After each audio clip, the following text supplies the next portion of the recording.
జగన్మోహన్ రెడ్డి నీకొచ్చేది కూలీ జనం,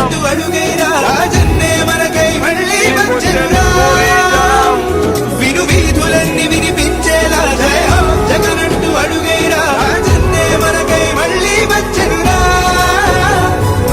రాజన్నకి ప్రతిరూపం మన జగనన్నేరా. చిన్నించనులే మన స్వప్నాలే, వికసించనులే మన వర్ణాలే, ఇది నూతన ప్రగతికి శ్రీకారం కదరా. పేదవాడు బ్రతకాలి అనంటే వైఎస్ఆర్ కాంగ్రెస్ పార్టీ రావాలి, పేదవాడు బాగుపడాలి అనంటే వైఎస్ఆర్ కాంగ్రెస్ పార్టీ రావాలి, పేదవాడికి భవిష్యత్తు ఉండాలి అనంటే వైఎస్ఆర్ కాంగ్రెస్ పార్టీ రావాలి. ప్రతి ఒక్కరూ కూడా రెట్టించిన ఉత్సాహంతో పోండి. మంచి చేశాం, మంచి చేసి ఓటు అడుగుతా ఉన్నామన్న ఒక గొప్ప సంతృప్తితో పోండి. లాస్ట్ టైం నాకు 151 వచ్చాయి, లాస్ట్ టైం 22 ఎంపీలు వచ్చాయి. ఈసారి మాత్రం 175కు 175 రావాల్సిందే. ఆ దిశగానే అడుగులు పడాలి.